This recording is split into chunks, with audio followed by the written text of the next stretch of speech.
I think the IMF is drawing attention to a very important and global problem, which I would say that the whole world has agreed that indeed there is a problem. What the world has not agreed on is what the solutions should be. So essentially, I think the way to explain it is that there's what we call base erosion and profit shifting. And this essentially has to do with multinational companies because they operate in more than one country, and that's why they are called multinationals. So what happens is you can play on the international tax rules such that you look for a country where the tax rates are very low or where there's no tax rate at all, 0% tax rate. And you can move intellectual property and a few items into those locations, even though you don't have a lot of commercial activities in that place, you may be earning a lot of revenue and profit in such locations. What then happens is the countries where the activities are being conducted are being deprived of their rightful revenue. I have to also say that this is not, always illegal. In fact, many of the situations where we have base erosion and profit shifting are indeed in line with the laws. So, which is why the IMF is drawing the attention to it to say, if we don't address this as a global problem, we're going to have what we call the race to the bottom. Because what it means is, if I reduce my corporate income tax rate, I would attract more companies, more multinationals into my territory, even if they are not doing any activity here in my country.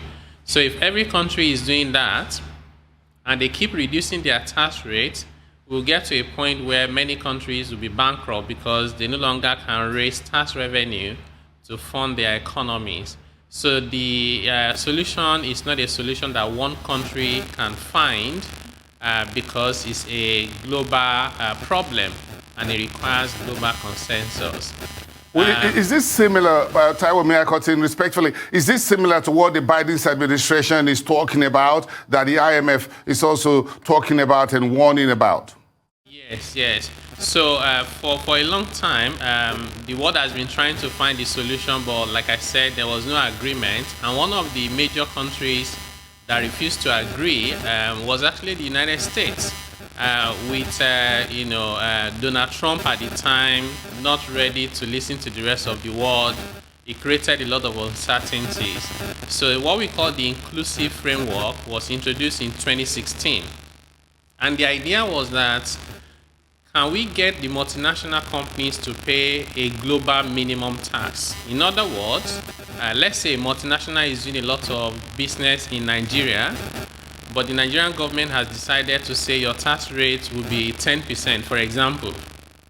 So what that means is the US should say, if it's a US company anyway, you've paid only 10% in Nigeria, and you're supposed to pay a minimum of, say, 21%, which is what Joe Biden has said now. I will collect the balance from you, so that for that company, there will be no longer the incentive for them to come to Nigeria and negotiate very hard, influence the government to get a lower rate, because they know that whatever benefit is coming to them from those concessions, they will lose it to the country of their home country. So that's what Joe Biden is now saying, to say, well, we are ready, we are America, we are ready to work with the rest of the world to try and come up with a global minimum tax rate, such that if a multinational refuses to pay tax where they're doing business, we'll still collect the tax anyway. So with that, the incentive for them to try and minimize their taxes where they do businesses will be significantly reduced. So in a manner of speaking, this is good news for developing and frontier markets like in sub-Saharan Africa, is it, where we've seen very weak tax jurisdictions? Yeah, I think in a way, yes. Developing countries such as Nigeria and many countries in Africa depend on corporate income tax significantly in funding their budget and their economies. So the more you have this base erosion and profit shifting, the less money developing countries will be able to collect. In addition to that, one major problem with developing countries is they do not have sufficient capacity And many of them don't put their best foot forward when they are negotiating agreements with multinationals. So what you then see is that in many cases, they get the lower end of the bargain, so they lose a lot of money. So if the whole world can agree on these initiatives, then developing countries will benefit, because part of the initiative includes developing tools and capacity that can help even the developing countries to understand and deal with these situations of tax avoidance, aggressive avoidance, base erosion, profit shifting, such that at the end of the day, every country gets a fair share of the revenue that they truly deserve.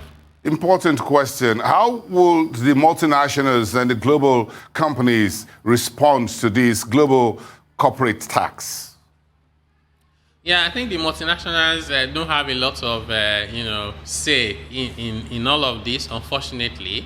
I think the world recognizes that the role of multinationals in the development of the global economy is significant. We do not want to get to a point where, on one hand, we don't want multinationals to avoid paying taxes or paying a very low rate when even local companies are paying higher rates. On the other hand, you don't want every country imposing different rates of taxes such that multinationals will no longer want to invest. So having said that, how are they responding to all of this? I think they're just trying to put their own voices across to say, well, you need to understand our business models, our circumstances, but they're not objecting aggressively, because the data is there to show that you have some of the top global multinationals with billions of dollars worth of profit in countries where they have no activities whatsoever. So I think it's so obvious that the multinationals cannot completely disagree with what is being proposed. And I think that it will not be a perfect solution, no matter how you tweak it. But then it's good to start as a progress from where we are now, and then get things to improve as we go along. Thank you very much, Taiwo. Let's talk a little bit about this. You've laid the foundation, but do you think the new global income taxation being proposed by the United States, somewhat, and the IMF will be a threat to or benefit the new intra-Africa trade deal, or the AfCFTA? The AfCFTA, it's fundamentally about allowing free trade to remove both tariff and non-tariff barrier to trade in goods, trade in services, as well as investment and intellectual property. So what would happen, which is, at some point there was some hesitations around the treaty, and this was essentially because some countries were concerned that other countries within Africa will take advantage of them, and some of these things are also facilitated by base erosion and profit shifting. So let me give you, like a practical example. Benin Republic has just about 11-12 million people, but it's next to Nigeria with over 200 million population. So if Benin Republic decides to reduce their corporate income tax rate to, let's say, 10%, what you're going to find is many companies that are doing business in Nigeria will move their headquarters to Benin Republic.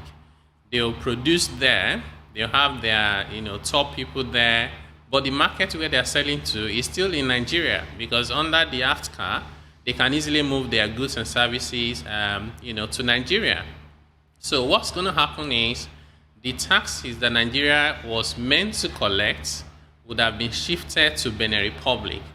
Now, if another country says, well, I can beat Benin Republic to it. Benin is doing 10%, let me do 5%. You cannot continue with that. That's why the IMF is saying this can lead to a trade war, or what we call harmful, competition. So for AfCFTA, if you have this agreement to have something like sort of, global minimum, tax rate. By the way, this is not the only initiative under the framework. It's just one that is receiving a lot of attention at the time. If you have that minimum, it will discourage countries from, reducing their tax rate below that threshold, and also for multinationals to be jumping around if they really don't have activities in certain jurisdictions, some of which we call, tax haven. So I think overall this will be good for AFTA in terms of helping us to promote fair trade as part of the regional integration to promote economic prosperity for Africans. Yes, a quick one. There are Nigerian banks doing business in a number of other African frontiers or countries. Dangote Cement, for example, in a number of African countries with a boot on the ground. Will companies such as this be considered as multinationals, and will the new global corporate income taxation applies to them? Yeah, once you have any activity in another country, once you operate in more than one country, you're already a multinational, or maybe at least more than two. So what's going to happen is the likes of, our UBA, our Dangote group will be affected. But there's also a threshold that is being proposed globally. That threshold is somewhere around $1 billion revenue.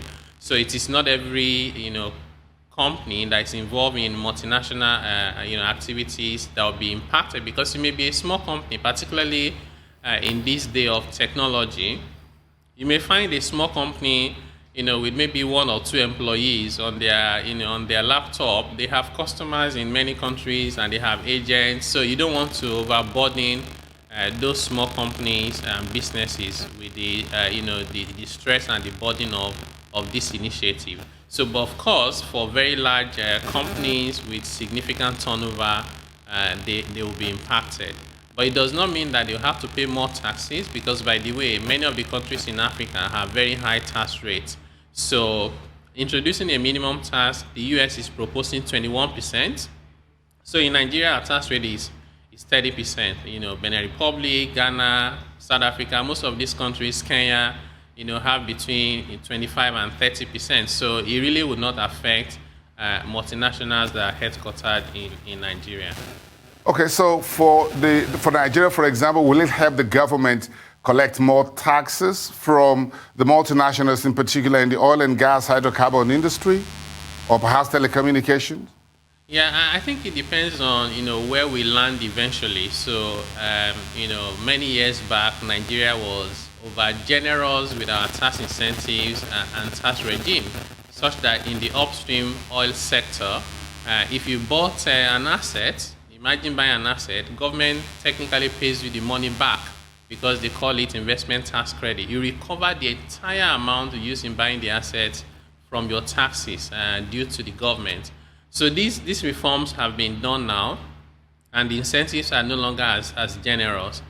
But if these rules are implemented overall, Nigeria should be able to collect more taxes, because many of the multinationals would then be discouraged from taking excessive incentives in Nigeria, because they know whatever they save in Nigeria, they will lose it to other countries where they are headquartered or residents.